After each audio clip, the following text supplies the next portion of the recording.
संत रामपाल जी महाराज एक ऐसे महान संत जिन्होंने अपनी सतभक्ति, तत्व ज्ञान, करुणा और सेवा के बल पर समाज में नई मिसाल कायम की है।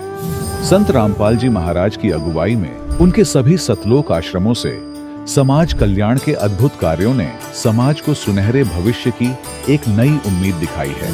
संत रामपाल जी महाराज से नाम दीक्षा लेने के बाद लाखों लोगों की लाइलाज बीमारियां जैसे कैंसर, एड्स आदि ठीक हुई। संत जी के ज्ञान से प्रेरित होकर उनके अनुयायियों ने लाखों यूनिट रक्तदान किया। संत जी ने लाखों बहन बेटियों का दहेज मुक्त विवाह करवाया।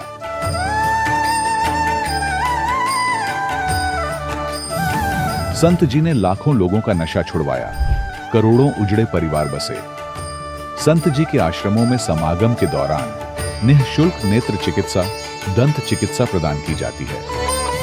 संत रामपाल जी महाराज द्वारा समय समय पर पर्यावरण संरक्षण के उद्देश्य से बड़े स्तर पर वृक्षारोपण किया जाता है। संत जी ने जरूरतमंदों को तत्काल राहत पहुंचाने के लिए एम्बुलेंस सेवा शुरू की। संत जी अपने अनुयायियों को देहदान के लिए प्रेरित करते हैं, जिससे मानवता की सेवा और चिकित्सा क्षेत्र में सुधार हो सके। संत रामपाल जी महाराज के सभी आश्रमों में हर रोज निःशुल्क भंडारा आयोजित किया जाता है, जहां हर वर्ग, हर जाति और हर धर्म के लोग एक साथ बैठकर भोजन करते हैं।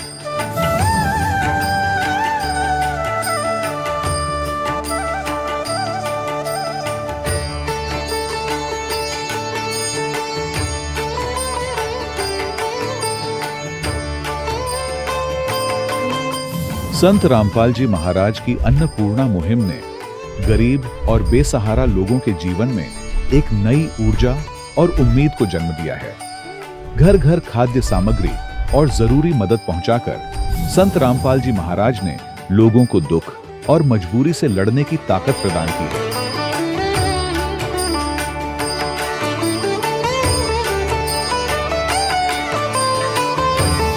संत रामपाल जी महाराज द्वारा गरीब लोगों के लिए घर बनवाने का अद्भुत कार्य एक ऐसी मिसाल कायम कर रहा है जो सदियों सदियों संत जी की उदारता और दया भावना के तौर पर जाना जाएगा।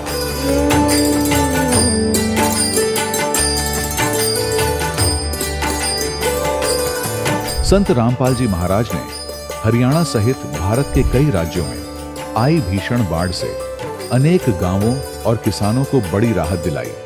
तत्काल लाखों फुट पाइप और हजारों मोटर उपलब्ध कराकर किसानों के खेतों और गांवों में भरे बाढ़ के पानी को बाहर निकालकर उनको नया जीवन दान प्रदान किया।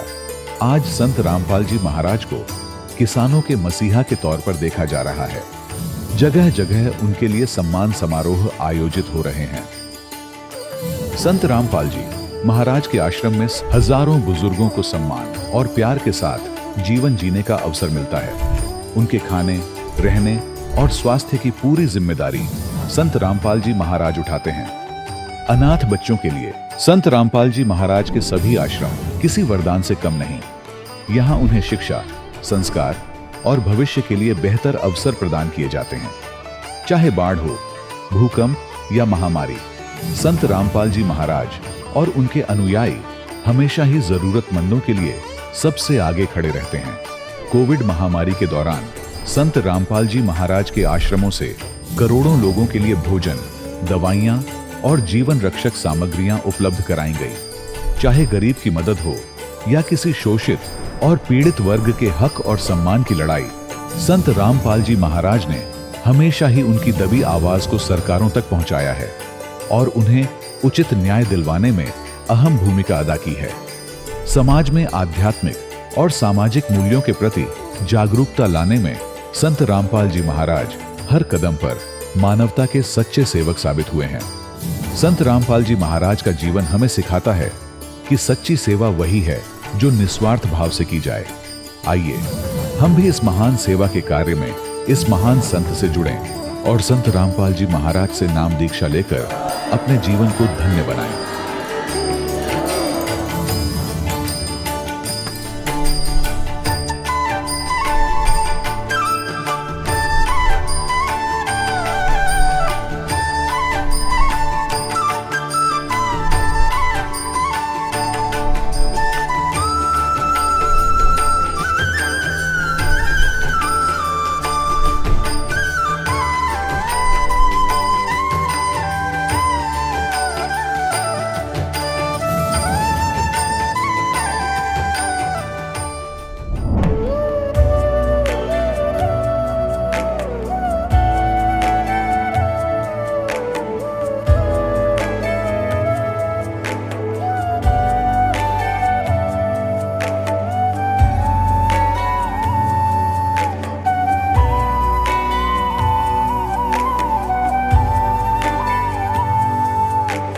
जब लग गुरु मिले न सांचा, तब लग गुरु करो 10 पांचा।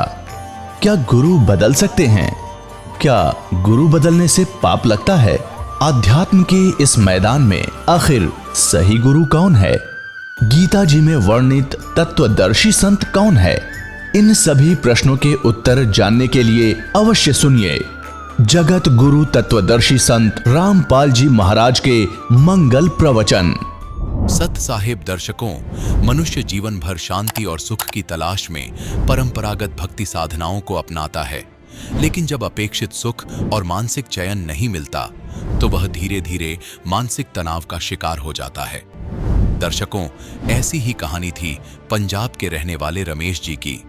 रमेश जी ने बचपन से ही हिंदू धर्म में प्रचलित सभी प्रकार की भक्ति साधनाएं अपनाई, लेकिन इसके बावजूद भी इन्हें परेशानियों और बीमारियों से कभी मुक्ति नहीं मिली। जब हिंदू धर्म में की जाने वाली पारंपरिक साधनाओं को करने से रमेश जी को कोई राहत नहीं मिली, तो इन्होंने राधा स्वामी पंथ और ब्रह्मा कुमारी पंथ का भी दरवाजा खटखटाया, लेकिन अफसोस, वहां से भी इन्हें केवल निराशा ही हाथ लगी।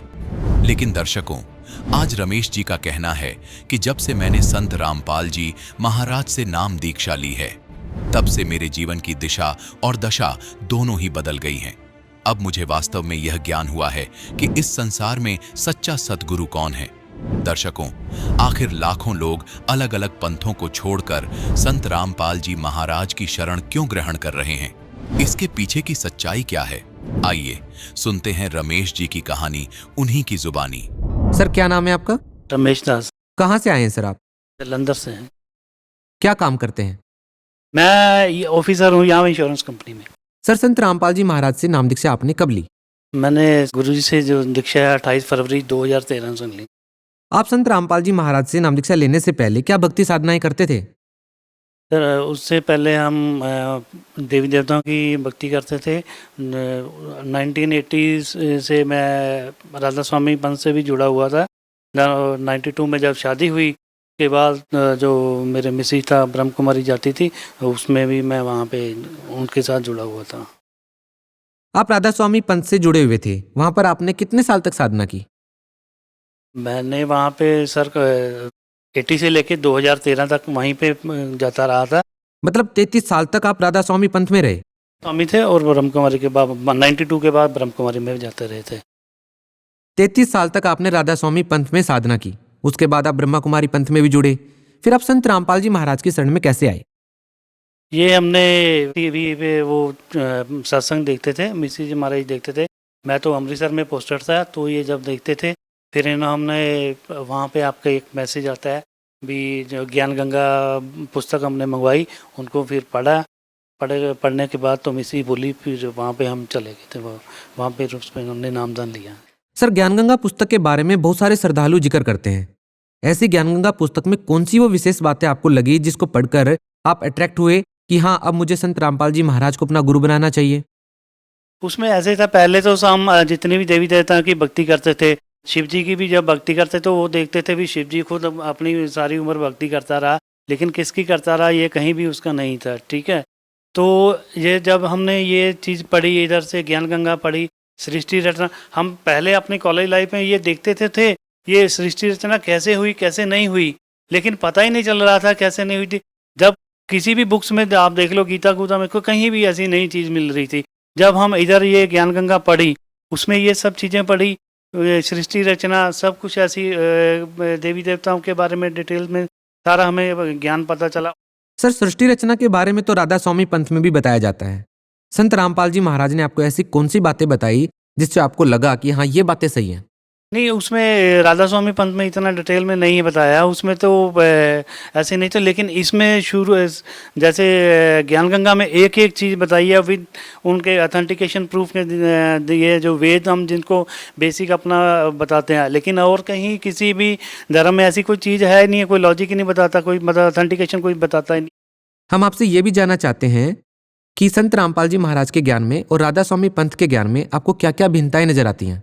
उसमें ऐसे था, हम पहले तो मैं बताता हूँ अपने भी, जब जो नए गुरिंदर जी आए हैं, ठीक है, हम वहाँ पे जाते थे तो शुरू में जब हम सेवा करते थे वहाँ पे लंगर सेवा करते थे तो उसमें ज़्यादा कुछ हमें इतना पता नहीं चलता था, हम छोटे बच्चे थे ऐसे उससे भी कर रहे थे।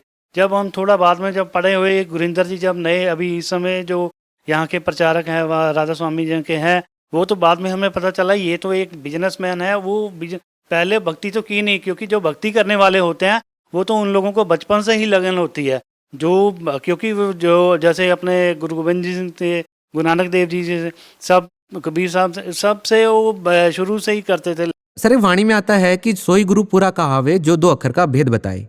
सर ये दो अक्षर क्या हैं? क्या यही वो दो अक्षर हैं जो मंत्र संत रामपाल जी महाराज देते हैं?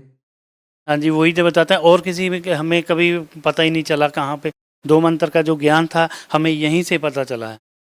सर देखिए, ये भी कहा जाता है कि गुरु नहीं बदलना चाहिए। पहले आपने राधा स्वामी पंथ से नाम दीक्षा ले रखी थी, अब आपने संत रामपाल जी महाराज को अपना गुरु बना लिया है। कहा जाता है कि गुरु बदलने से पाप लगता है। क्या आपने गुरु बदलकर सही किया? ये तो ऐसे है, गुरु जब हमें पूरा सेटिस्फेक्शन ही नहीं होगा तो हम उसमें क्या, उसमें तो हमें कोई बुराई नहीं आएगा गुरु में चेंज करने में। जैसे मैं अपने बेटे की बात बताता हूँ कि कहीं से जैसे कोई ट्रीटमेंट करवा रहा है, ठीक है, अगर वहाँ पे सेटिस्फेक्शन नहीं होती तो मैं दूसरी जगह चल करवाऊंगा। सर क्या विशेष कारण था कि आपको संत रामपाल जी महाराज की शरण में जाना पड़ा? ऐसे एक तो ये था भी वहाँ पे जितने भी जो आध्यात्मिक जो ज्ञान था वो मुझे कहीं भी नज़र नहीं आता था, ठीक है। सेकेंडली ये जो था, यहाँ पे जब मैंने ज्ञान गंगा पुस्तक पढ़ी इसमें मुझे बहुत चीज़ें मिली। ये पहले जो ऐसे थे जो संत सब कुछ बताते थे, जो एक जितनी भी नशा वाली चीज़ें हैं खाने पीने की, वो पहले ये बोलते थे जब तक ये चीज़ें तुम छोड़ोगे नहीं मैं आपको अपनी शरण में नहीं लूँगा। ये मुझे कहीं भी नहीं आज तक मिला। देखिए, संत रामपाल जी महाराज की शरण में जो भी जाता है उसको कोई ना कोई लाभ जरूर होता है। बहुत से लोगों की कैंसर तक की बीमारियां ठीक हुई हैं। सर आपका क्या अनुभव रहा है? कि आपकी जो बात का बिल्कुल सही है। मुझे आध्यात्मिक ज्ञान बहुत हुआ है, जो मैं सारी उम्र देखता रहा, कभी इधर कभी उधर कम घूमता रहा। और उसका दूसरी जो है, एक बंदे को मुझे फिजिकल बेनिफिट्स हुआ है। मेरी जो शुगर थी 400 के करीब होती थी, मैं सर्विस करता था अमृतसर में, गिर जाता था 15 दिन में या महीने में गिर जाता था, कोई उठाता नहीं था। तो फिर जब से ये अपना गुरुजी का नामदान लिया उसके बाद मेरी अभी शुगर भी बिल्कुल नियर अबाउट 130-135 है और मैं आज तक कोई मेडिसिन भी नहीं खाता। उसके बाद दूसरा जो मुझे फाइनेंशियल क्राइसिस था, मेरे घर का अभी मकान नहीं बन रहा था 2-3 साल से, और मैंने अभी अपना मकान भी बना लिया। गुरुजी की असीम कृपा है, वो अभी कोठी बना ली हुई है, कोई दिक्कत नहीं है। आप कुछ रिपोर्ट्स लेकर के आए हैं, इनमें क्या है? ये सर ऐसी था, ये मेरे बेटे की प्रॉब्लम थी, उसको कैंसर हो गया था, जो मुझे अमृतसर से भी पता चला है, और जो अमृतसर हॉस्पिटल है गुरु रामदास हॉस्पिटल, वहाँ से भी, और सीएमसी वगैरह में उसमें कैंसर का है। क्या रिपोर्ट आई? उसमें जो कैंसर के सिम्टम्स थे। सर क्या है इन रिपोर्ट्स में? डॉक्टर ने क्या रिपोर्ट दिया? इसमें सर ये है, मेरे बेटे का गले में ना थोड़ा, इसमें थोड़ा क्लॉट्स है। लेकिन जब मैंने ये हॉस्पिटल है गुरु रामदास चैरिटेबल हॉस्पिटल, इसमें उन्होंने बोला था भी आपके इसमें वो कीमोथेरेपी होगी। तो कीमोथेरेपी बड़ी खतरनाक चीज़ होती है, 3-3 बंदे उसको उठाना पड़ता है। फिर उसके बाद ये सीएमसी में है, सीएमसी में भी उसका ये ट्रीटमेंट चल रहा था। सीएमसी में उसमें जो उनका अभी जो ट्रीटमेंट किया था, जस्ट लाइक रेडियोथेरेपी किया था, भी वो कह रहे थे भी ये कुछ ज़्यादा ना हो, और कुछ अभी तक बेटा बिल्कुल ठीक है। ये देखना चाहे मेरे पास जब मर्जी आ जाए। मेरा मोबाइल नंबर है 9463052890 और जलंधर में है। जब भी रिंग करो, मैं आपके पास कहीं भी बोलो, ये अपनी रिपोर्ट्स लेके आ सकता हूँ। सर आपके बेटे का कैंसर ठीक हो गया, क्या आपके जो पड़ोसी हैं, जो आपके रिलेटिव हैं, क्या वो प्रभावित हैं? क्या वो मानते हैं कि वास्तव में संत रामपाल जी महाराज में शक्ति है? नहीं, बिल्कुल ये सही बात है, मानते हैं। लेकिन हमारे मैं अपनी बताता हूँ, हमारे घर में 14 फैमिली मेंबर्स हैं, वो टोटली राधा स्वामी में है, ठीक है। लेकिन कुछ ऐसे हैं वो हम लोगों को थोड़ा वो ये कहते हैं अभी ये तो उधर चले गए हैं, दूसरे में चले गए हैं। लेकिन उन लोगों को पता है हमारी क्या पोजीशन से अब हम कैसे हैं। कुछ ऐसे बंदे होते हैं, कुछ अपने शर्म की हमारी वो दूसरी जगह जाना नहीं चाहते। हम भी अपने घर में लगाते हैं ये गुरुजी का सत्संग, सुबह रिमेनिंग अपना सुबह का पाठ होगा, नित्यनेम होता है, रिमेनिंग होती है, शाम को भी जो करते हैं आरती करते हैं, हम ऊंची आवाज़ में लगाते हैं। चलो ऐसे होता है, बंदा जब भी किसी दूसरी जगह में जाता है, हर एक बंदे का एक लाइफ में टर्निंग पॉइंट होता है। बंदा जाना तो चाहता है लेकिन उसके अंदर कुछ विकार होते हैं, शर्म की मारी वो दूसरी जगह नहीं जा रहे। मैं इस धर्म में जा रहा हूँ तो दूसरे वाले मुझे क्या कहेंगे। लेकिन एक जिंदगी में एक जाता है बंदा, एक टर्निंग पॉइंट होता है लाइफ का।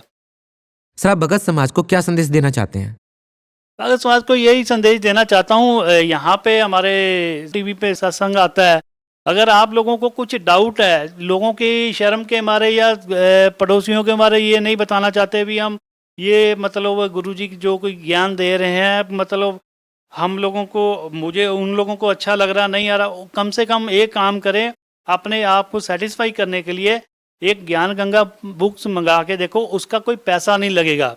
जस्ट लाइक एक SMS कीजिए, वहाँ पे जो आता है सत्संग उस पर एक नंबर डिस्प्ले होते हैं 3-4, तो आप उन पर एक जस्ट लाइक मैसेज डाल दो विथ अपना फुल एड्रेस, वो आपको बुक मिलेगी। लोगों के सामने नहीं पढ़ना है, छुप के पढ़ लो, कोई दिक्कत नहीं है। अगर आपकी मन की कोई शंका है, पहले किताब पूरी पढ़ो, शंका भी अपने आप आपकी पूरी हो जाएगी। सर, और कुछ कहना चाहेंगे आप अपने अनुभव के बारे में, अपने एक्सपीरियंस के बारे में? नहीं, बस यही कहना चाहता हूँ भी हम, मेरी तो भगत इनसे, अपने पब्लिक से यही, सब समाज से यही है भी, चलो दुनिया में तो ये सब चलता है, धर्मगुरु तो बहुत हैं, लेकिन ऐसा ज़िंदगी में कहीं और कोई मिलेगा नहीं जो विद ऑथेंटिकेट। हमने तो ज़िंदगी में ये सब जो सुने थे, ये वेद होते हैं, 4 वेद कुरान होते हैं, कभी देखा नहीं था।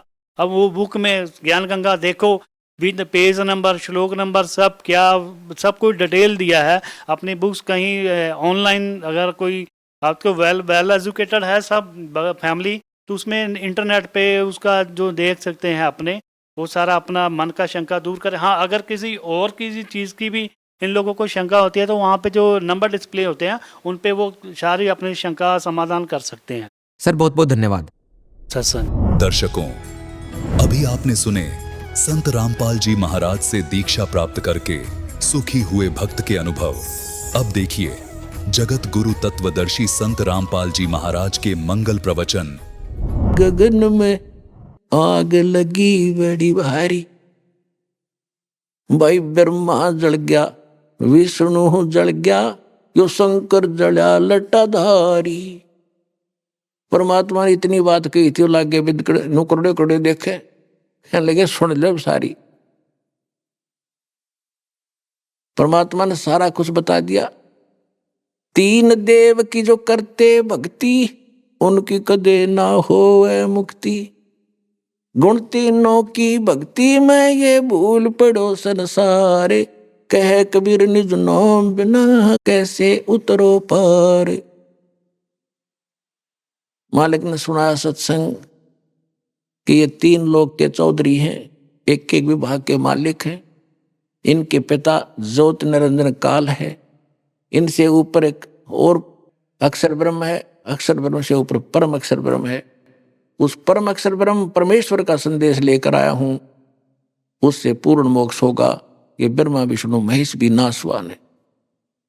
बस कितना कहना था, उड़ा पड़ गई किल की, ये क्या बकवास कर रहा है, तू बैठ जा, ये है वो। परमात्मा बोले ले भाई बैठ गया मैं। इतने में एक गया राजा के पास, उन्हीं में से साधु संतों में से एक राजा, एक ऐसा निकम्मा आदमी आया है और हमारे हिंदू देवताओं की बेइज्जती करता है। वो मुसलमान दिखाई देता है, वहाँ बेइज्जती कर दी सारी सभा में, हमारे साथ हमारी तो नाक काट दी। राजा ने कहा, एक नौकर भेजा, सिपाही छड़ीदार बोला उन्हें, लठाड़े ने डंडा लेके, अगला उसको पकड़ के उसको बुला के लाओ। लेकिन राजा डरा करते थे, साधु संत के खसा नहीं करते। तो उसने कहा था उसको बुला के ला भाई, कौन है? तो उसने कहा, सिपाही ने जाकर कहा कि महाराज जी आपको राजा याद करते हैं, भगत जी आपको राजा बुला रहे हैं। परमात्मा बोले भाई राजा ने गरज होगी तो यहाँ आ जाएगा, वरना राजा से कोई काम नहीं। राजा को मेरे से काम है तो यहाँ आ जाए। अब यह बात सुनकर वो फिर 2-3 और साथ गए छड़ी उस सिपाही के, और नमक मिर्च लगा के राजा को कहा जी वो तेनू कहे उसको गरज होती यहाँ आ जाएगा। अब इस बात से उस बुद्धिमान होते हैं, राजा से बालक नहीं होते। उसने इतना तो महसूस किया कि भाई कोई आम भगत और संत नहीं है ये, ना तो राजा बुलाओ भाज जाओ और कह के न सोचे कि इनाम देगा। राजा खुद चला। जब वो वीरदेव सिंह बघेल 100 फुट की दूरी पर रहा और उनसे पूछने लगा कौन सा है वो भक्त, उन्होंने बताओ सामने बैठा है टोपी वाला। तब क्या हुआ, परमात्मा आसन पद्म लगाए बैठे थे, जमीन से 1.25 हाथ ऊपर, यानी इतना ऊंचा, एकदम ऊंचे हो गए, नीचे कुछ नहीं, ऐसे ऊपर इतने हवा में बैठ के नो के नो आसन पद्म लगाए। राजा देखे नो, और किसी को दिखाई नहीं, औरों को दिखे नीचे बैठे, राजा को दिखे 1.25 हाथ ऊपर। राजा का पसीने आगे जाते प्रणाम किया, ये तो आम भक्त नहीं है भाई। परमात्मा को प्रणाम किया, सारे श्रोता हैरान रह गए कि इसको ये कैसे क्या हो गया। तब राजा ने कहा कि भगवान हमारे घर चलिए, और साथ में गुरु जी तो जाना ही था, उसका जो पूर्व गुरु था वहां बैठ गया, पंडित जी था वो। तब पूछा कि जी आप बताइएगा, आप कैसे कहा कि ब्रह्मा विष्णु महेश के ऊपर भगवान है, ये है वो है। परमात्मा बोले ये कौन है? ये मेरे गुरु जी हैं। किस जाति से? ब्राह्मण है। राजा ने कहा ब्राह्मण है। ब्राह्मण है तो वेद गीता और पुराणों को जानते होंगे। हाँ जी, चारों वेदों गीता और पुराणों को मैं कंठस्थ याद किए है। तो ब्रह्मा विष्णु महेश के माता पिता मैं बताता हूं, और इनमें देख ले तेरी पुस्तकों। देवी भागवत में 3 स्कंद में लिखा है, विष्णु जी स्वयं कहते हैं कि तुम शुद्ध स्वरूपा हो, सचित्र मोटा टाइप। गीता प्रेस गोरखपुर से प्रकाशित में आज के दिन दास बता रहा है, उसमें परमात्मा ने वैसे बताया, वो तो संस्कृत में थी उस समय ज्यादा। और विष्णु जी स्वयं कहते हैं कि हमारा तो जन्म और मृत्यु होता है, हम अविनाशी नहीं है। राजा ने कहा देख पंडित जी। पंडित जी ने देखी, पुस्तक उड़े थी, नो लजा नो बेर नो पता भी गलत बोलते राजा तेरी गर्दन कटवा देगा, सच्ची बुलवाई सारी। फिर परमात्मा ने बताया कि शिव पुराण में देख, विष्णु की उत्पत्ति लिखा है कि ब्रह्म रूपी सदाशिव काल से और दुर्गा से की विष्णु जी की ब्रह्मा की उत्पत्ति हुई और शिव की उत्पत्ति हुई। उसमें विद्वेश्वर संहिता के अंदर देख, उसने सारा देखा। हाथ जोड़ लिया पंडित जी ने, अगजी तो फरिश्ता है, ताणक नहीं है। मैंने इतने दिन हो गए इसको पढ़ते, कभी मेरी बुद्धि में नहीं आई ये बातें यहाँ लिखी है, हमारी आंखें बंद कर रखी थी, सारी साची लिखी है भगवान। हम भी धोखे में था, महाराज जी मैंने आपको मिसगाइड किया, मैं क्षमा चाहता हूँ। ये होते हैं ब्राह्मण के काम, ब्राह्मण सोच जो ब्रह्म पहचाने, और जान बुझ साची तजय करे झूठते ने, अर्थता की संगत है प्रभु स्वप्न में भी ना दे। ये दुष्ट लोग जो 10-15 वर्ष से कूक रहा है, देख लो रहे ये ग्रंथों में क्या लिखा है, देख लो रहे संतो, तुम देखो जब संगत मानने की। अब ये देख रहे हैं, सबको मालूम हो चुका है कि सच्चाई ये है, लेकिन अपने एम के कारण नहीं आ रहे हैं, तो दुश्मन है भगवान के संगत संसार के। और ब्राह्मण और संत वो होता है जो सच्चाई को माने, क्योंकि वो भी भगवान के लिए तो निकले हैं, उनको परमात्मा चाहिए। ये महिमा सदा नहीं रहेगी, आश्रम सदा नहीं रहेंगे, एक दिन छोड़ कर जाएंगे, फिर गधे की ओर नहीं पाओगे जितने नकली संत और पंथ हैं।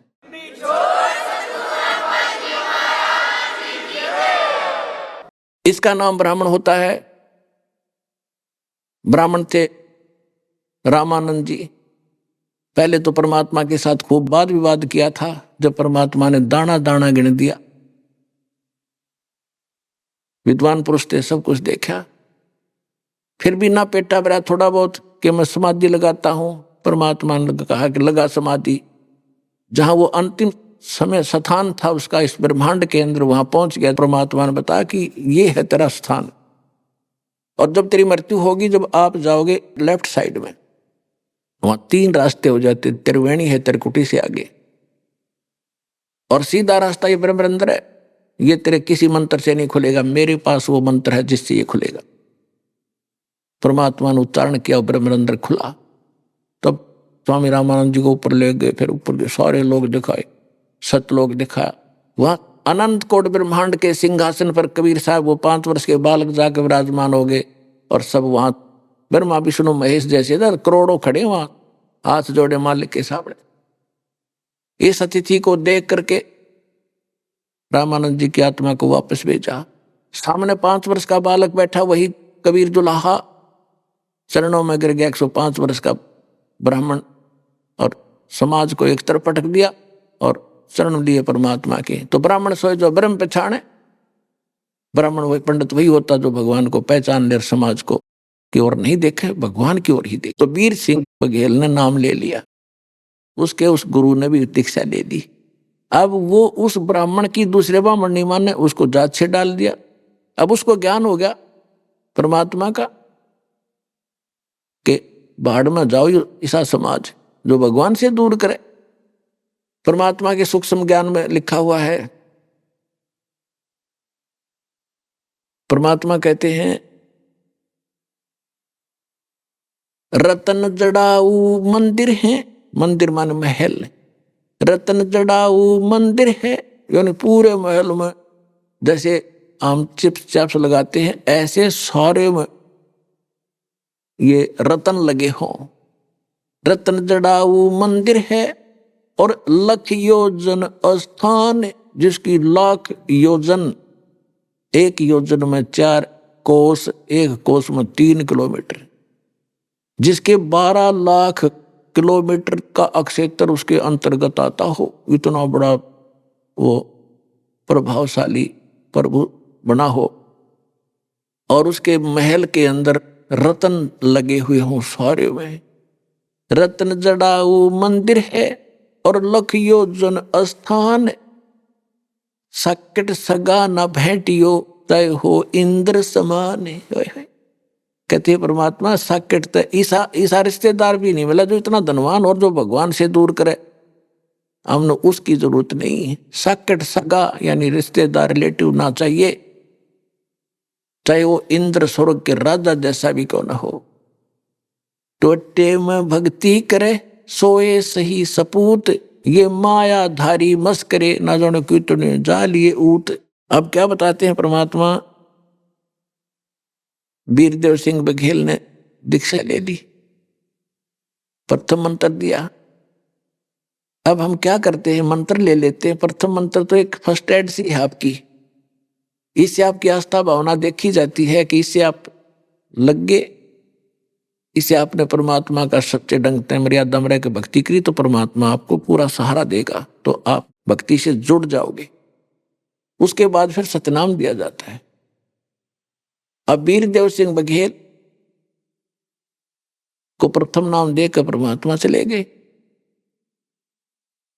और उसको बताया कि इस मंत्र का डेली ये 5 नाम दिया करते शुरू में, जो आपको 7 नाम अब दिए जाते हैं, ये बीच बीच के 5 नाम हैं जिनका गुरु ग्रंथ साहिब में जिक्र है। 5 नाम धनकार धुन, वो ये मंत्रों की धुन है, क्योंकि प्रत्येक ये ब्रह्मा विष्णु महेश शिव ये जितने हमारे भगवान हैं, देव हैं, इस शरीर के अंदर बने हुए कमलों में इनका दृश्य स्थल है और ये ऊपर अपने लोक में रहते हैं। जैसे टीवी के अंदर हम देख सकते हैं उस चैनल को ऑन करके वहां का कार्यक्रम, ऐसे ही यहाँ विद्यमान इनसे संबंधित है, तो इनका जाप करना है। उसके बाद सतनाम देते हैं। तो कुछ दिनों के बाद परमात्मा गए वीरदेव सिंह बघेल के घर पे कि देख का है पौधा मेरा लगा है कि नहीं, सिंचाई करनी, सत्संग सुनाना, ज्ञान सुना। आपको यहाँ नाम देने के बाद आपको यहाँ इसलिए बुलाया जाता है कि आपकी भक्ति बीज बोया है, इस ज्ञान से, सत्संग से, आशीर्वाद से धर्म पुण्य करवा के आपकी सिंचाई की जाएगी भक्ति के पौधे की, तब आप जड़ पकड़ेगा वो, तभी अंकुर फूटेंगे। तो परमात्मा ऐसे घर जाते थे जब संगत बहुत बड़े हुआ करते थे, तो वहां गए। राजा ने तैयारी कर रखी थी शिकार खेलने जाने की। शिकार खेलते जंगल में जाकर शिकार मारते, हिरण मारते। इन बका रखे थे नकलियों ने कि अक्षत्री का काम होता है, जंगल में जावे हैं और शिकार करते, शेर भी आ जाए उससे भी लड़े ताकि आपकी सूरवीरता बनी रहे। नरे कर्म फड़वा दे। सूरवीरता तो वैसे है, भक्ति करे, भगवान का साथ सहारा ले, कुछ भी आपत्ति ना आवे। राजा ने 1 हफ्ते 10 दिन का प्रोग्राम बना रखा था, सब कुछ तैयारी कर रखी, कति सारा सामान घोड़ों पर लाद रखा और स्वयं बैठने तैयार हो रहा घोड़े पे चलने के लिए। परमात्मा पहुंच गए। परमात्मा गए तो उतर गया नीचे, बैठ गए 10-20 मिनट और फिर कहा महाराज कैसे आना हुआ? ये इसलिए आया था बच्चा कि सतनाम देना था आपको कि दे दो जी।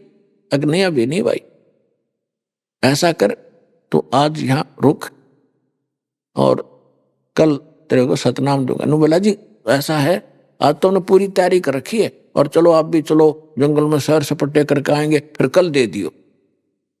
परमात्मा बोले मैं तो जाया नहीं करूं, जाता नहीं ऐसी पिकनिकों में, हमारी तो पिकनिक भगवान के भजन की है, कितना बैठ के कर। पर नहीं मान्या, नहीं जी चलो जी। परमात्मा बोले मैं चलूंगा ना, पर तुम्हें शिकार कोई नहीं मिलेगा। तो वीरदेव सिंह कहने लगे नहीं जी वहां से जंगल में जाएंगे, बहुत शिकार है वहां, तो बहुत घने हिरण है, मोरग है बड़े। ये परमात्मा चल पड़े कबीर साहब, एक घोड़े पर उनको बैठा लिया, जाकर टेंट लगा दिया। टेंट लगा दिया तो क्या हुआ, पहले शिकार खोजने लगे इधर उधर। शिकार के साथ साथ जो है ना काफी दूर तक चले गए, सारी सेना भी, राजा भी। वो जो उनका मूल कैंप था वो कम से कम कई किलोमीटर दूर रह गया, 8-10-15 किलोमीटर वन में, जंगल में। तो वहां जब पहुंच गए, शिकार कोई मिला नहीं। एक बैठ के एक वृक्ष के सब इकट्ठे हो गए दूर से आके, और उनको इतनी गजब की भूख और प्यास लग गई, यदि आध घंटा पानी ना मिल रहा तो सारे मरे। एक लीला दाता की। तो सब ने, राजा ने आदेश दिया कि पता करके आओ, इधर उधर जाके पहाड़ों पर किधर कोई जंगल में सरोवर हो, तालाब हो। दूर दूर तक वो चले गए, कहीं कोई तालाब नजर नहीं आया। परमात्मा ने कहा कि भाई, परमेश्वर कबीर जी बैठे थे, कहा कि इस पहाड़ पर देख लिया, उस पर देखा हो पा जाए जल। तो सभी हंसने लगे जी, जब नीचे समतल पर पानी नहीं मिला वहां कहां पानी होगा, पहाड़ पे कहां से जला हुआ था। महाराज जी, उनमें से एक समझदार मंत्री था वर्द, वो कहने लगा भाई संता की बात पे विचार कर लिया करे, देख कान में क्या दिक्कत है, वो घूमे हो तुम जब न कहा है। तो 2-3 सैनिक गए पहाड़ पे से चढ़ते चढ़ते, वहां जाके क्या देखा, बढ़िया सरोवर पानी का भरा हुआ अमृत। और वहां बाग बगीचा, इतना गजब का बाग, लदपद केले, सेब, संतरे, अंगूर। उन आवाज लगाई आ जाओ आ जाओ, बहुत बढ़िया जल है, बहुत सुंदर, यहाँ तो बाग है पूरा। तो सारे पहुंच गए फटाफट वहां। भूखे मरे थे पहले तो, तोड़ तोड़ खाए छके, फिर नहाए उसमें, और कुछ बांध लिए ले चलन खातिर, घोड़ा बदल लिए। जब चलने लगे, राजा भी बैठा घोड़ों पर, मालिक को भी बैठा लिया घोड़े पर, और चलते चलते राजा बराबर बराबर चल रहे हैं। राजा ने पूछा, हे भगवान, हे गुरुवर, भगवान की ऐसी लीला कि देख पहाड़ के ऊपर जल और बगीचा लगा दिया, कमाल होगा कि देखने में कितना सुंदर है। एकदम घोड़ा मोड़ कर देखा, वहां क्या देखा, ना जल ना कोई बाग, बस सूखे पत्थर पड़े। वापस फेर लिया मोड़ के, सारा घूम का धक्के खा कर देख छोड़ा कुछ भी कौन। और वो फल अंगूर तोड़ रखे, घोड़ा बदल रखे, वो न्यारे वो उनके पास थे, सपना भी ना हुआ। तब कहा गुरुवर ये क्या था, कैसी लीला मालिक की, कि भाई जहां से आए थे वो चले गए, सारा काम पूरा है, तुम चलो। मन के मुझे क्या मालूम क्या हुआ क्या नहीं। ने बोले नहीं, ये तो सब लीला आपकी है। अब चरणा में पड़ गए वो सारे के सारे मंत्री, वो राजा, सब कुछ है। भगवान आपने जान बचा दी, आज सारे मरने थे, परमात्मा बड़ी दया करी। परमात्मा बोले भाई भक्ति करो, जो मैं तो दास हूं, उसका भगत हूं, भक्ता की रक्षा तो भगवान किराए करे। उनको इस तरह समझाने की चेष्टा करी दुर्बुद्धियों को। फिर घर पर आ गए, अपनी पत्नी से कहा, वह भी ना मान्या करती, अनाड़ी पने मारी थी। ने बोली मैं तो माता की भगत हूं, ना छोड़ू माता ने। तब उसको बताया सारी कहानी, वह भी रो और चरण पकड़े, परमात्मा तो भगवान आ गए हमारे घर पे। वीरदेव सिंह बघेल ने कहा कि भगवान सतनाम दे दो। नहीं, अभी तक तो तेरे बीज का अंकुर भी नहीं फूटा, तू शिकार खेलता फिर भगत है। खबरदार, आज के बाद शिकार खेला है या ऐसी बकवास करी है तो दोनों कान पकड़ लिए, और आपके अक्षेत्र में प्रतिबद्ध लगा दे, कोई शिकार नहीं खेलेगा। लज लगा दिया। परमात्मा बोले प्रथम दोबारा मंत्र लो और फिर सतनाम दूंगा। अपने आत्माओं फिर जब लगे वो भक्ति करने तन मन धन से, फिर परमात्मा आए 2-4 महीनों के बाद। उनसे पूछा, बेटा भक्ति करते हो जी? और कुछ दिखाई नहीं देता, आपका दिया हुआ ये मंत्र डेली जाप करता हूं। तो परमात्मा ने, कबीर साहब ने सतनाम दिया उसको। अब उसके साथ साथ काशी में और भी बहुत से भक्त परमात्मा के हो गए थे कबीर साहब के। एक चंद्रप्रभा नाम की पंडितानी थी, विधवा हो गई थी, उसका एक बेटी थी और वो परमात्मा से उपदेश ले रखा था। हम ऐसे बौले हैं, अनजान हैं, हम भगवान को नहीं पहचान पाए, इसी कारण से हम धक्के खा रहे हैं, कोई लाभ मिल नहीं रहा और भक्ति भी करते रहे। अब कुछ दिनों के बाद क्या हुआ, वीरदेव सिंह बघेल को ये पता चल गया था कि सार नाम भी बता रखा गुरुजी ने, सतनाम तो मिल गया, तो कहा भगवान सार नाम भी दे दो। परमात्मा बोले भाई सार नाम के योग्य होगा तब दूंगा। 5-7 वर्ष के बाद फिर परमात्मा बोले भाई एक काम करें, तेरे को मैं सार नाम दूंगा लेकिन मुझे उसमें एक ऐसे वस्त्र की आवश्यकता पड़ेगी। पड़ती नहीं, वैसे मालिक ने वो उसकी परीक्षा करनी थी, उसकी आंखें खोलनी थी, एक तीर से 2 शिकार करने थे। तो क्या कहा कि एक तेरी गुरु बहन है, चंद्रप्रभा नाम है, और ऐसे ऐसे उसके पास एक साड़ी है, साड़ी जैसे उसने वो साड़ी बताऊं कैसे बनाई है, अपने आंगन में बाड़ी बोई कपास का पौधा और गंगा जल से अपने सिर पर नंगे पैर लाकर उसको सींचा है और उससे कपास बनाई। कपास बनाकर वो रुई बनाई लोड का अपने हाथों से उसने काता है और अपने हाथों से उसने कपड़ा बुना है। उससे उसने एक धोती तैयार कर रखी है, साड़ी। वह तू साड़ी ला दे उस अपनी बहन से और फिर मैं तुझे सार नाम दे दूं।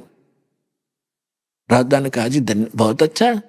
अब राजा ने सैनिक भेजे कि बहन को कहो ऐसे ऐसे राजा आ रहा है। परमात्मा बोले तो खुद जाना लेने के लिए। और भाई ऑर्डर नहीं, अकना जी मैं जाऊंगा, मैं तो भगवान चाहिए। संदेशा भेजा उस बहन के पास। सैनिक चल ही पड़ते हैं, पहले ही पता लगते राजा वहां जा रहे, तो जाके कह दिया बहन ऐसे ऐसे राजा आ रहे हैं, वीरदेव सिंह जी। वो उसको ये मालूम था भगत है हमारा, ठीक है कोई बात ना भाई आ जाएगा। क्या बात हुई आज गरीब के घर पर राजा आवे। कुछ मन में दुख भी था कि राजा लोग बेसिक भक्ति करते हैं पर इनकी बुद्धि स्थापित ना होती, नीयत साफ नहीं होती, कोई गड़बड़ ना हो जाए। फिर भी वो जलसा डांटना पड़े, मजबूरी थी, अलग से आसन लगा दिया।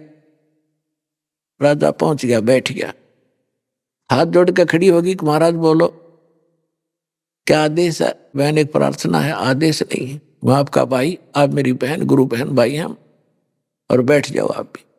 मैं एक आपसे एक वस्तु मांगन आया हूं, बहन नाटिए बचना। अब उस बहन ने कहा कि देखो आप राजा, हम रैयत आपकी प्रजा है, राजा का अधिकार पूरी प्रजा पर होता है, आपका सब कुछ है, मैं आपको नाट कैसे सकती हूं, पर ऐसी चीज ना मांगियो जो मुझे नाटना पड़ जाए। तब उसने कहा कि ठीक है बहन, मैंने सार नाम लेना गुरुजी से, और गुरुजी ने एक वस्तु मांगी है कि एक कपड़ा चाहिए, सफेद धोती, स्वच्छ, और तब वो मुझे सार नाम देंगे। और आपके पास गुरुजी ने बताई। तो वो लड़की बोली, बहन बोली महाराज जी मेरे पास तो घनी साड़ी दरी है, या भी कोई बात, तो 2 ले जाओ, 10 ले जाओ। वो राजा बोला नहीं, आपने 2 साड़ी अपने हाथ से ऐसे ऐसे बनाई है, अपने आंगन में बाड़ी का पौधा उगा के वह साड़ी मंगवाई है भगवान ने, गुरुजी ने, वो चाहिए है। चंद्रप्रभा कहने लगी भाई देख यह साड़ी तो मैं नहीं दूं। राजा ने पूछा आप क्या करोगी, कि मैं इसको अपने भगवान जगन्नाथ के चढ़ा खाऊंगी, जगन्नाथपुरी में जाके। मेरा एक एक प्यार का, उसके प्रति प्यार का तार इसके अंदर मैंने पिरो रखा है। राजा बोला बहन अगर ये साड़ी मुझे नहीं देगी तो मुझे सार नाम नहीं मिला, मेरा जीवन नाश होगा।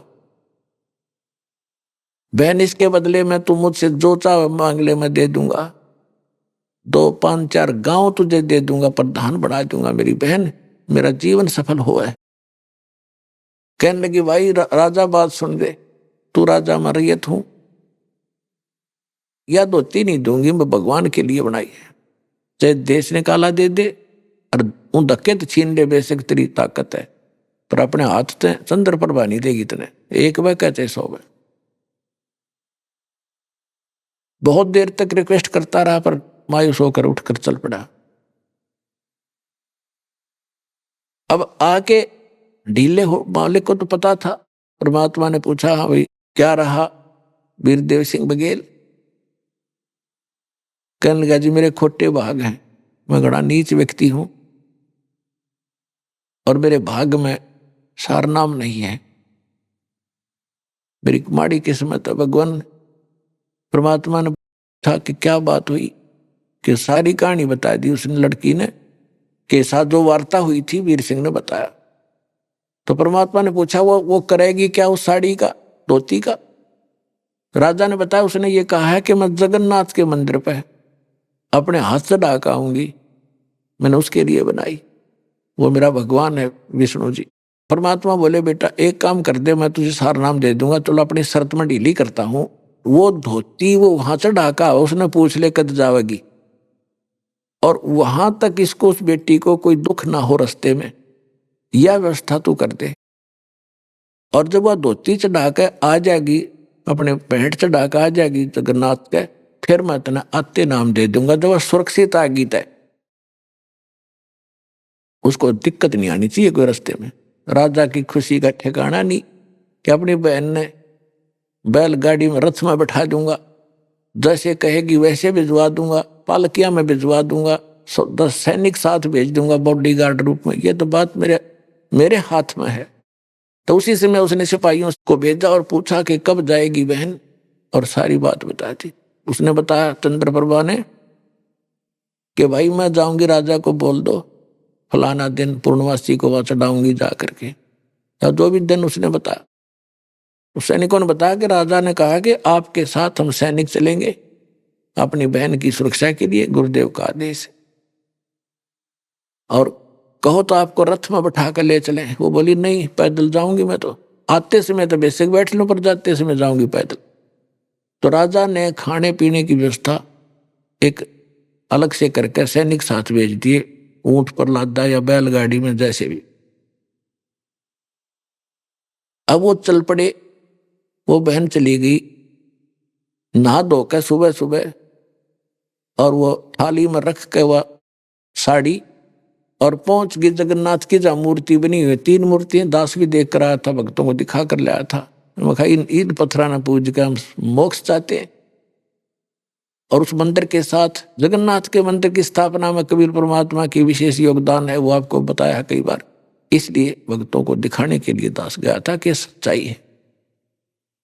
तो जब अंदर गई वो बहन चंद्रप्रभा, और आंखों में आंसू भर के भगवान के चरणों में धोती धर के ने बोली, है भगवान इस दासी किया तुझ बैठ स्वीकार करना।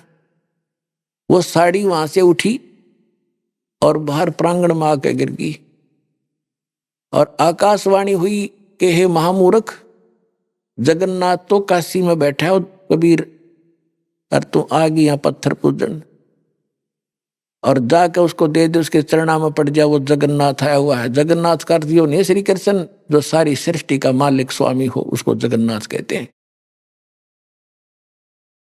अब वो बहन वहीं से रोने लगी थी कि मैं कितनी मामूर्ख हूं, ये भगवान में समझने से कि गुरु जी आपको, हे परमात्मा आप कैसी मारे हो, हे परमात्मा मैं पापड़ हूं, मैंने कितना अपराध कर दिया। वहां से लगी थी रोने। साथ में सैनिक साथ गए थे, उन्हें सारी घटना देखी, और 10, 15, 20 दिन में वापस आए हुए। उस दिन भी परमात्मा वीरदेव सिंह बघेल के घर पर पहुंच गया कि आज इसका सामने सांग करूंगा सारा।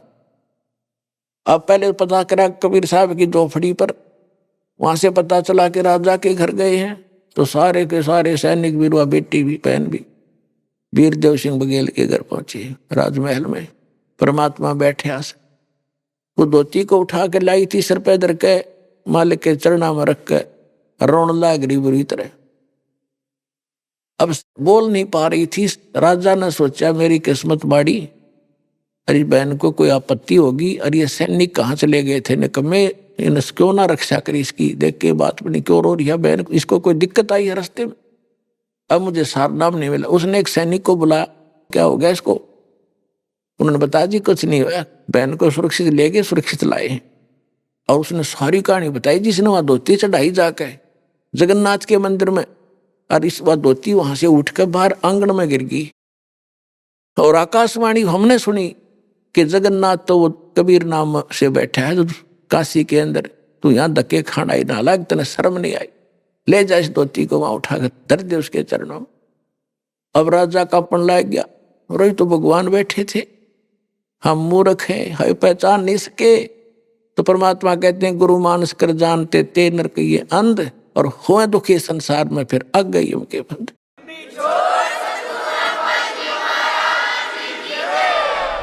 अभी आपने सुने संत रामपाल जी महाराज के मंगल प्रवचन। आइए अब सुनते हैं संत रामपाल जी महाराज से नाम दीक्षा लेकर सतभक्ति करके अद्भुत लाभ प्राप्त करने वाले अनुयायी के विचार।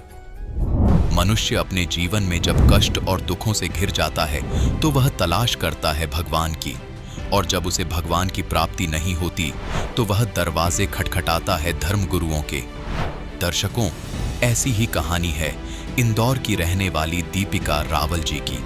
दीपिका जी हिंदू धर्म में प्रचलित सभी भक्ति साधनाएं किया करती थीं, लेकिन फिर भी इन्हें अपने जीवन में सुख शांति नहीं मिल रही थी। दर्शकों, जब पूजा पाठ से कोई राहत नहीं मिली तो दीपिका जी ने सहारा लिया राधा स्वामी पंथ का। लेकिन अफसोस, दीपिका जी को राधा स्वामी पंथ से भी खाली हाथ लौटना पड़ा। दीपिका जी का कहना है कि मेरी जिंदगी तब बदली जब मुझे संत रामपाल जी महाराज की शरण मिली। दर्शकों, आखिर दीपिका जी ने राधा स्वामी पंथ को छोड़कर संत रामपाल जी महाराज की शरण क्यों ग्रहण की? आखिर आज दीपिका जी संत रामपाल जी महाराज को परमात्मा क्यों बता रही हैं? आइए जानते हैं इसके पीछे की सच्चाई क्या है। सुनते हैं दीपिका जी की कहानी उन्हीं की जुबानी। जी नमस्कार। नमस्कार सर। क्या नाम है जी आपका? दीपिका रावल। दीपिका जी कहाँ से आए आप? इंदौर एमपी। दीपिका जी, संत रामपाल जी महाराज से नाम दीक्षा लेने से पहले आप क्या भक्ति साधना करते थे? संत रामपाल जी महाराज की शरण में आने से पहले हिंदू धर्म में होने के कारण जितने भी पूजा पाठ होती है, जितने 30 त्यौहार होते हैं, जैसे कि नवरात्रि है तो दुर्गा जी की व्रत करना, उनकी पूजा करना, श्रावण है तो शंकर भगवान की पूजा करना, जितने भी वार त्यौहार होते हैं उसके अलावा श्राद्ध निकालना, ये सब हम करते थे। और मेरे मम्मी पापा 25 साल से राधा स्वामी पंथ से जुड़े हुए थे, तो उनके सत्संग में जाना, उनकी जो भी भक्ति भाव है वो सब हम किया करते थे। ये जो पूजाएं आप करते थे और आपने गुरु भी बना रखा था, आपके पिताजी राधा स्वामी पंथ से जुड़े हुए थे, तो फिर आप लोगों को संत रामपाल जी महाराज से नाम दीक्षा लेने की क्या जरूरत आन पड़ी? क्योंकि हम जहाँ पहले जुड़े हुए थे वहाँ से हमें कोई भी लाभ ही नहीं मिला। जैसे हमारे घर की और मेरे पापा का बिजनेस बहुत अच्छा था, अच्छा खासा चल रहा था, लेकिन वो भगवानों की पूजा करते करते वो बिजनेस एकदम ठप हो गया। हमारे घर में मतलब ऐसी हालत हो गई कि शाम को अगर खाना है तो उसका भी घर में राशन नहीं था कि हम शाम को क्या खाएंगे। और वहाँ सत्संग में हम जाते थे, लेकिन हमको एक दिन पहले ही किराए का अरेंजमेंट करना पड़ता था कि अगर कल जाना है सत्संग में तो हमारे पास किराए के भी पैसे नहीं होते थे। तो फिर आपको संत रामपाल जी महाराज के बारे में कैसे पता लगा? संत रामपाल जी महाराज के बारे में हमारे घर के पास में संत रामपाल जी महाराज के एक शिष्य है, उन्होंने मेरे पापा को ज्ञान गंगा पुस्तक दी और मालिक का ज्ञान समझाया उन्होंने।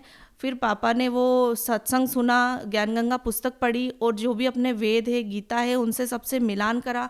उन्होंने 6 महीने बिना घर में बताए केवल संत रामपाल जी महाराज का सत्संग सुना। उनको जब पूरा ज्ञान हो गया कि ऐसा ज्ञान, ऐसा निर्मल ज्ञान तो हमें कहीं मालूम ही नहीं था, फिर उन्होंने 2012 में संत रामपाल जी महाराज से नाम दीक्षा ली।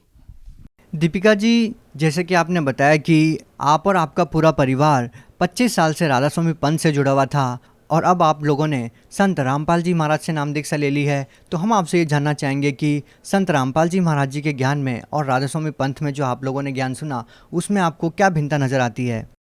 सर, वो तो पूरी की पूरी ही अलग थी। उसमें तो उनको सुबह 2 घंटे 2.5 घंटे पाँव पे बैठ के करना पड़ता था। उसके अलावा वो गीता जी का पाठ भी करते थे। और जब हम संत रामपाल जी महाराज के शरण में आए तब हमें पता चला कि वो जो हम 25 साल से कर रहे थे वो तो व्यर्थ था। हमने अपने ज़िंदगी के 25 साल पूरे गवा दिए और संत रामपाल जी महाराज की शरण में आने से पता चला कि ये ज्ञान, ये सा ज्ञान तो कहीं देखा ना कभी सुना। तो फिर हम संत रामपाल जी महाराज की शरण में गए। दीपिका जी, जब आपके पिताजी संत रामपाल जी महाराज जी की शरण में आए तो उनको कोई लाभ मिला? संत रामपाल जी महाराज की शरण में आने से हमारे जो घर की आर्थिक स्थिति बहुत ही ख़राब थी, वो हमारे घर की आर्थिक स्थिति बहुत बहुत बहुत अच्छी हो गई है। और संत रामपाल जी महाराज की दया से हमारे इनकम वही है, लेकिन हमारे घर का जो भी खर्चा है, जो भी कुछ है, वो मालिक की दया से बहुत ही अच्छा है। संत रामपाल जी महाराज जी से जुड़ने से पहले मेरे पापा गुटखा खाते थे। वो जब तक गुटखा रात को नहीं खाते थे उनको नींद ही नहीं आती थी, और उन्होंने कई बार हरिद्वार में कहीं पर भी वो गुटखा फेंक के आते थे। वो कसम खाते थे कि आज के बाद नहीं खाऊंगा। वो 8-10 दिन नहीं खाते और फिर उनको वापस याद आती तो फिर वो वापस गुटखा मंगाते और खाते, जब भी उनको नींद आती थी। मेरे पापा जो संत रामपाल जी महाराज जी से जुड़ने से पहले जो उनको गुटखे का नशा था, वो जब संत रामपाल जी महाराज का उन्होंने ज्ञान सुना, वो ज्ञान सुनने से ही उनकी वो लत ऑटोमेटिक ही कब ख़त्म हो गई उन्हें पता ही नहीं चला। जबकि वो पहले बहुत बार ट्राई कर चुके थे कि छोड़ना है, कसम भी खाते थे, लेकिन वो लत उनसे छूट ही नहीं रही थी, जो संत रामपाल जी महाराज के ज्ञान से ही छूट गया। मुझे थायराइड की बीमारी थी, जिसका मैंने एलोपैथिक, आयुर्वेदिक और होम्योपैथिक सारे ट्रीटमेंट करा लिए थे। मेरी बॉडी अकड़ जाती थी थायराइड से, मेरा गले में बहुत पेन होता था। और फिर जब संत रामपाल जी महाराज की शरण में हम जुड़े तो संत रामपाल जी महाराज से प्रार्थना लगाई और मेरी फिर प्रेगनेंसी में रिपोर्ट आई, वो पूरी नील आई थायराइड की। जबकि उस वक्त मुझे थायराइड था, लेकिन संत रामपाल जी महाराज की दया से वो रिपोर्ट पूरी नील आई। और मुझे प्रेगनेंसी में पाइल्स की बीमारी हो गई थी। वो मैडम ने बोल दिया था कि इसका ऑपरेशन ही करना पड़ेगा, लेकिन अगर अभी प्रेगनेंसी है तो हम इसको दवाइयाँ भी नहीं दे सकते आपको। और वो हम घर पे आए और हमने दंडवत प्रणाम किया और मालिक से प्रार्थना करी, और वो बीमारी भी कब चली गई मालूम ही नहीं चला।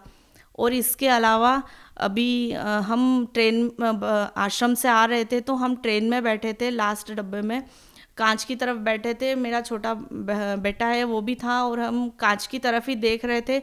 ट्रेन जैसे ही चली तो किसी ने बड़ा सा पत्थर मारा उस ट्रेन के कांच में। वो पूरा कांच, भगत जी, मेरा बेटा और हमारे ऊपर पूरा कांच गिरा, पूरे बारीक बारीक टुकड़े हो गए हमारे ऊपर। हमारी आंखें उधर ही थी, लेकिन हमको जरा सी भी उस कांच का चोट नहीं लगा। संत रामपाल जी महाराज ने वहाँ पर हम तीनों को जीवन दान दिया है। और मेरे ससुर जी है, वो वर्कर काम करते हैं, तो उनको पैसे देना था, शनिवार के पेमेंट करते हैं वो। तो उन्होंने एटीएम से 5,000 रुपये निकाले, और वो जब वर्कर को देने आ रहे थे तो वो पैसे रास्ते में गिर गए। वो वहाँ पर आए, उन्होंने अपनी पॉकेट चेक करी, पर्स चेक करा, फिर वो रास्ते में बार बार चेक करा उनको कहीं पैसे नहीं मिले। और उनको रात को कहीं बाहर जाना था, तो वो फिर डबल से उन्होंने बोला अभी, तो फिर वो डबल से गए, एटीएम से डबल से 5,000 रुपये निकाले और सब को दे दिया। फिर वो घर पे आए, उन्होंने घर पे कोई जिक्र नहीं करा और वो नाइट में चले गए। फिर जब वो वहाँ पहुँच गए और ऑटो से उतरे तो ऑटो का 200 रुपये भाड़ा हुआ। जब उन्होंने पर्स निकाल के वो पैसे देने लगे, तब उनके पर्स में वो 5,000 रुपये पूरे ऐसे के ऐसे ही रखे थे, जैसे परमात्मा ने वो पैसे रख दिए। 500 के एकदम फ्रेश नोट उस पर्स में रखे। फिर वो घर आए, घर पर आके उन्होंने हमको सारी चमत्कार बताया। और एक बार उनका इंदौर के नोवेल्टी मार्केट में उनका नया मोबाइल ही खरीदा था, वो मोबाइल गिर गया।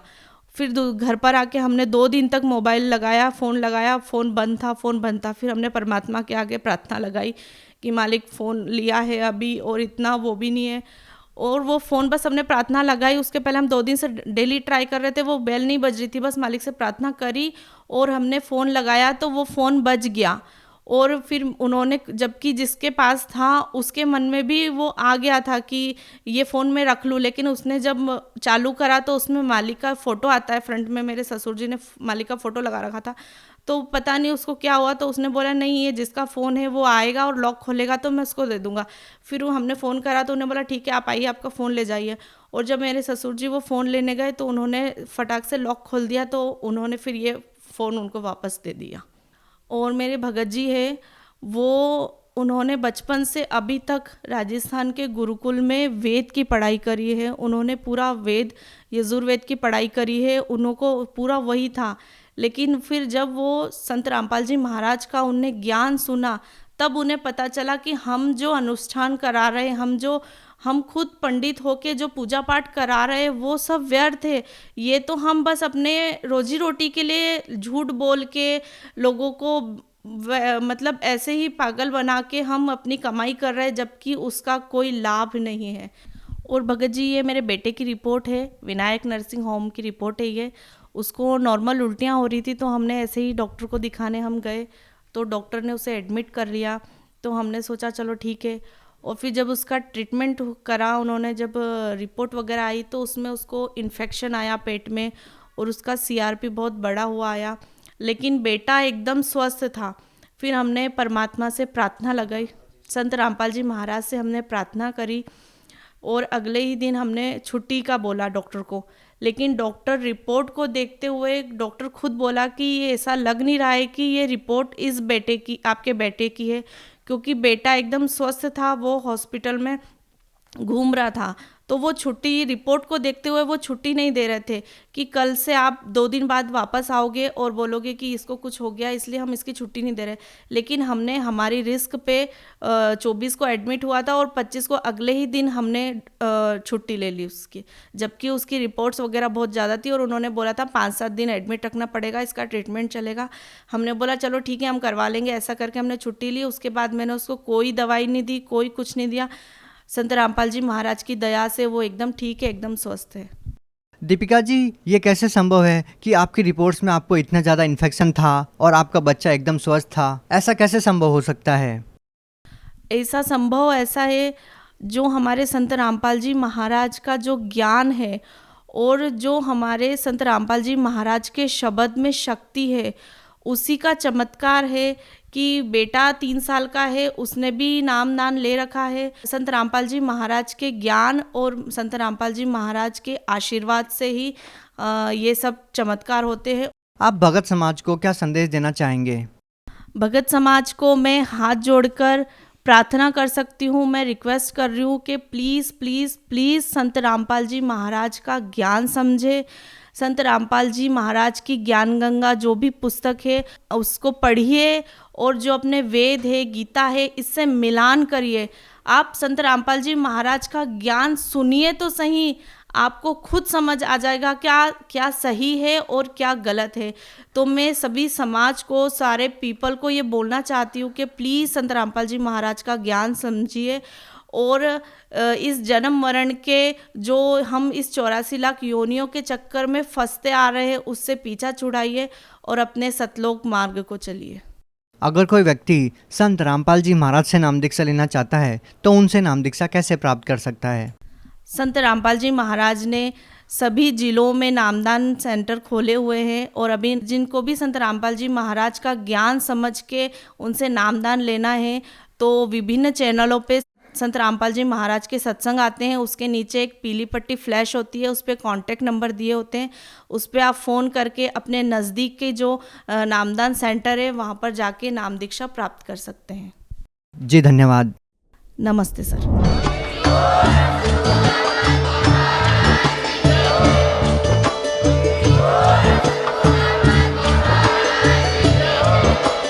आप सुन रहे थे जगत गुरु तत्वदर्शी संत रामपाल जी महाराज जी के मंगल प्रवचन। अधिक जानकारी के लिए विजिट कीजिए हमारी वेबसाइट www.jagatgururampalji.org। संत रामपाल जी महाराज जी के शुभ आशीर्वाद से पूरे विश्व भर में 500 से भी ज्यादा नाम दीक्षा केंद्र हैं, जिन पर संत रामपाल जी महाराज जी द्वारा ऑनलाइन निःशुल्क नाम दीक्षा दी जा रही है। अपने नजदीकी नाम दीक्षा केंद्र का पता करने के लिए संपर्क करें 91-888-291-4911।